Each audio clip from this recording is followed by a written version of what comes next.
The Apex Court further ordered the Martins Amole-led faction of the Rivers State House of Assembly and other elected members of the House to forthwith resume sitting unhindered.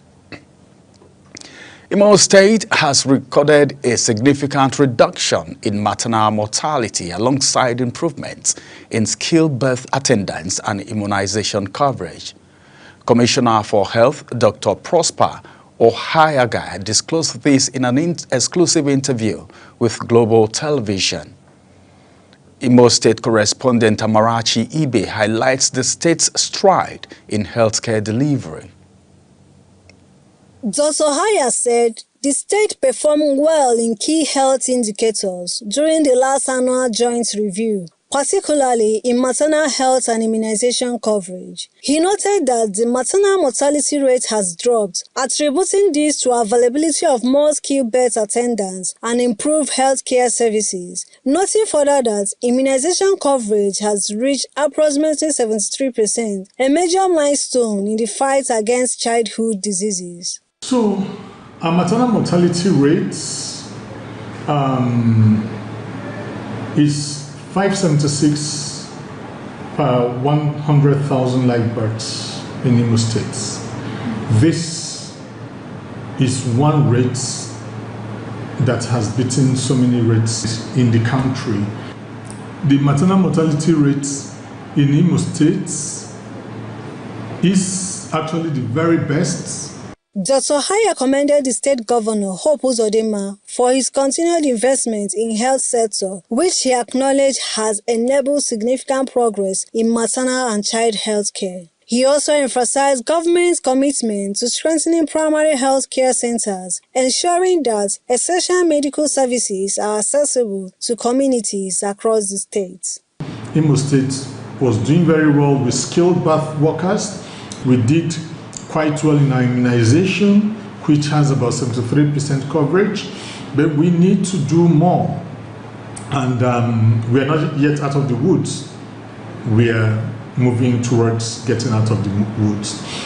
With dedicated healthcare professionals working at the grassroots level, the state continues to improve access to quality medical services. Emelde Edozie, a front health worker, shared insights on the critical role of community health personnel in delivering care to families. It's a vibrant and a functional health center serving the community. Here, we do so many activities to help the community. We give them antenatal care, we do delivery, and so on. We do lab services. We do laboratory investigation. All of the lab services are being done here. So people come here to do their lab tests in full. With the ongoing efforts to enhance healthcare delivery, Imo State government is focused on achieving a better healthcare outcomes for its residents.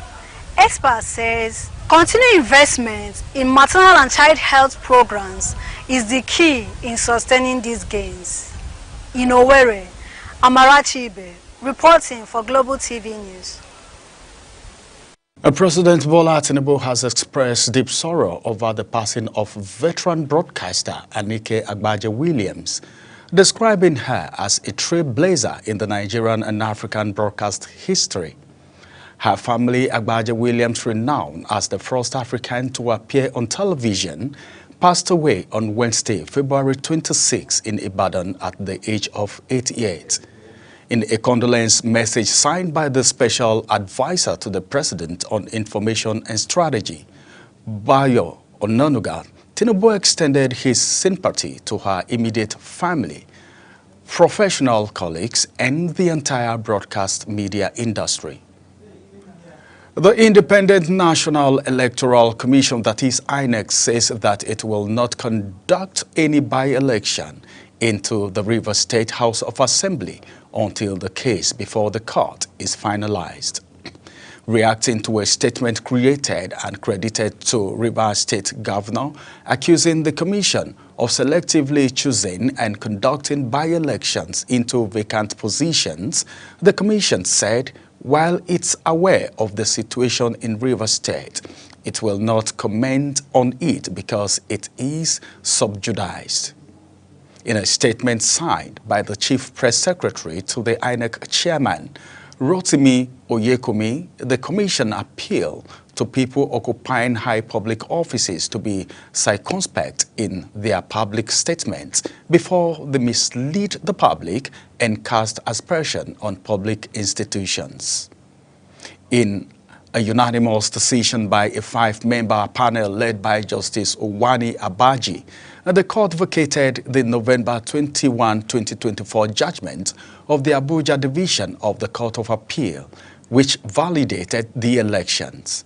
In its late judgment that was delivered by the Justice Jamilu Tuku, the Supreme Court held that there was no evidence to establish that the condition of precedent stipulated by Section 150 subsection 3 of the Electoral Act 2010 was met before the election was conducted by the Rivers State Independent Electoral Commissioners.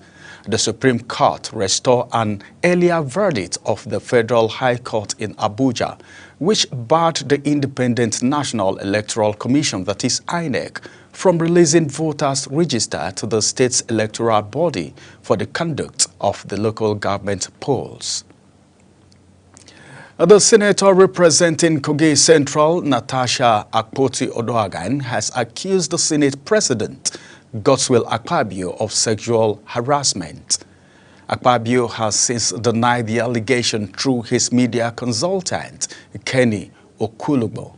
Akpoti-Odoagan made the allegation during an interview. She alleged that Akpabio blocked her motion from being heard on the floor of the Senate because she rejected his advances. The Independent National Electoral Commission has issued a warning regarding the handling of the vacancy in the Rivers State House of Assembly following allegations from Governor Siminalayi Fubara.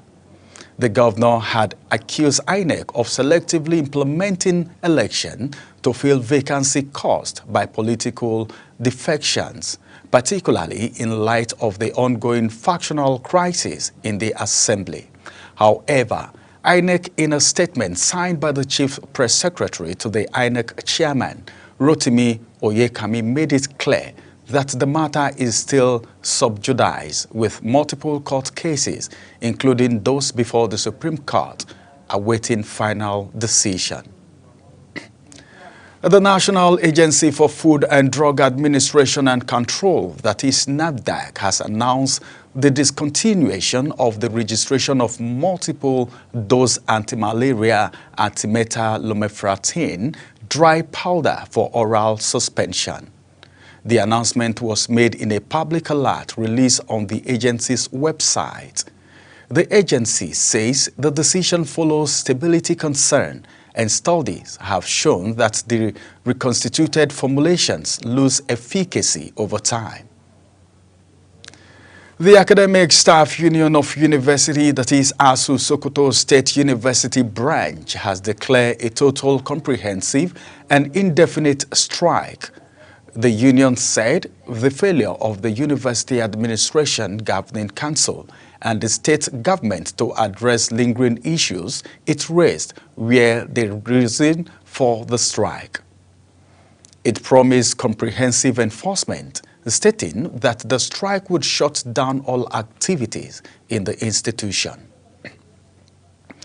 The Bauchi State Governor, Bala Mohammed, has pledged his administration's commitment to fostering security and well-being of the state citizenry. Bala made the pledge during the opening of the State Security Council meeting behind closed doors at the Executive Chamber of the Government House in Bauchi State. The governor expressed his concern on the rising issues of security among border communities with neighboring states, which he attributed to the mass migration from the neighboring states posed with security threats. You are watching the live broadcast of News Cycle. When News Cycle returns, Nigeria eyes $7.7 trillion halal economy in new Saudi deal. We have those details from the business scene as well as more stories from foreign and sports segment. for you right after this break. Please stay with us.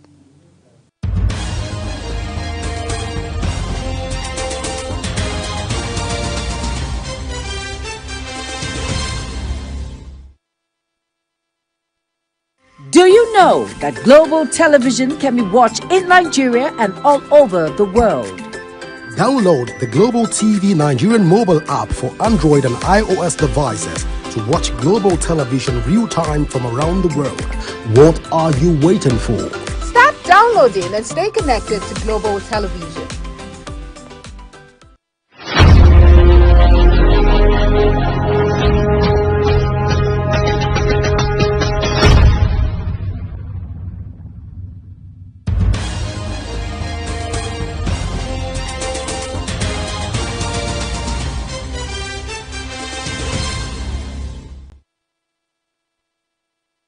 Now, in the world of business, the federal government has disclosed plans to restructure electricity distribution companies, citing unwillingness of players to invest in the sector. Adebayo Adelabo, Minister of Power, said this in Abuja during the public presentation of the National Integrated Electricity Policy, where he stated that the distribution companies have continued to perform below expectations financially. He said the poor fiscal health of the distribution companies is affecting their ability to attract finance from banks. The federal government has signed a cooperation agreement with Saudi Arabia's Halal Products Development Company to establish Nigeria as a leading player in the global halal market, valued at $7.7 trillion. The agreement will facilitate investment, technical cooperation and market access across key sectors, including food production, pharmaceuticals, finance, and livestock for both countries. During the signing ceremony at the Mark Halal Forum in Saudi Arabia, Vice President Kashim Shettima said the partnership represents a game-changing opportunity to transform Nigeria into a global halal economy powerhouse. The federal government, states, and local government council have shared a total of 1.703 trillion naira in federation account revenue for January 2025. This amount represents an increase of 19.6% or 279 billion naira from the 1.424 trillion naira share from December 2024 revenue, according to a press release by the Director Press and Public Relations at the Office of the Accountant General of the Federation, Bawa Mokwa. China has vowed to take all necessary countermeasures after U.S. President Donald Trump says he would impose an additional 10% tariff on Chinese imports, a decision Beijing warned would seriously impact dialogue. Trump's latest move will come into effect on Tuesday alongside sweeping 25% levies on Canadian and Mexican imports, intensifying a brewing trade war between the world's two largest economies. The 10% tariff on Chinese imports will come on top of an existing levy of the same rate imposed by Trump on China earlier this month. And now on the foreign scene, gunfire and explosion have ripped through a rally held by rebel leaders in a city they recently captured in Eastern Democratic Republic of Congo.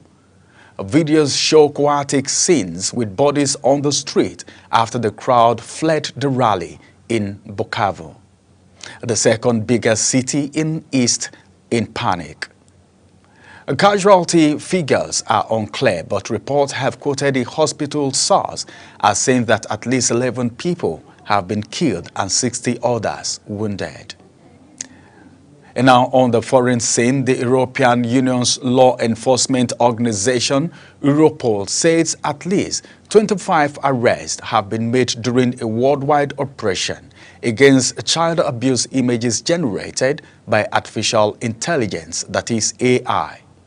The Supreme were part of a criminal group whose member engaged in distributing fully AI-generated images of minors, according to the agency. Europol says the operation is one of the first involving such child sexual abuse materials. Ukraine Prime Minister Keir Starmer's office says he has invited more than a dozen European and European Union leaders to a Sunday summit to drive forward action on Ukraine and security. Starmer will chair a morning call with Baltic nations ahead of the main summit. Then it will welcome Ukrainian President Volodymyr Zelensky to Downing Street to discuss the war with Russia. Leaders from around continental Europe, including France, Germany, Denmark and Italy, as well as Turkey, NATO and the European Union have been invited to the summit in London later on Sunday. The United States President Donald Trump says he has a lot of respect for Ukrainian President Volodymyr Zelensky on the eve of the talks at the White House. When asked if he would apologize for recently calling him a dictator, he said he could not believe he had said this. He also called Zelensky very brave. Trump was speaking after talks with UK Prime Minister Keir Starmer after ending the war between Ukraine and Russia. As Muslims around the world begin observing the holy month of Ramadan, United Nations Secretary General Antonio Guterres has issued a message wishing peace and unity to those observing the Guterres Express. His warm wishes to Muslims worldwide and reflected on the values of compassion, empathy, and generosity that define Ramadan. The Secretary General noted that Ramadan is not only a time for spiritual reflection, but also an opportunity to reconnect with family and community as they remember, and also to make them remember those who are less fortunate. Israel's military has published its first official account of what authorities called a mistake that led to its failure during Hamas' 7 o'clock 2023 attack, which triggered the Gaza war.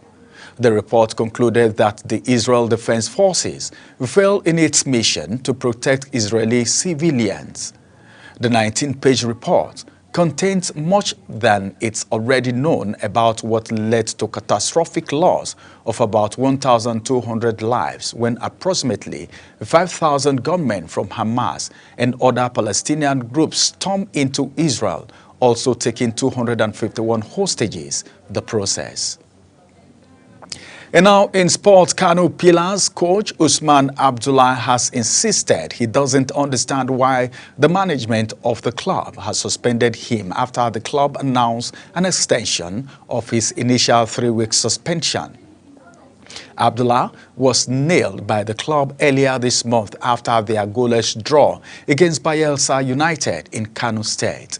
And the former Nigerian champion cited the coach's gesture to the fans and poor form as the reason. The coach's 3-week suspension lapses last week, but the club soon announced that the period has been elongated till the end of the Nigerian Premier League match, the 28th game against Kwara United on Sunday, March 9th, to allow them to do more investigation. Chelsea and Arsenal are reportedly both interested in signing Porto forward Samu Aguero during this summer's transfer window. The 20-year-old was heavily linked with a move to Chelsea from Atletico Madrid last summer, but he ultimately made the switch to Porto. An excellent campaign to date has he scored 19 goals and registered 3 assists in 21 appearances. The Spain international has 13 goals and 3 assists in 19 league games.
Do you know that global television can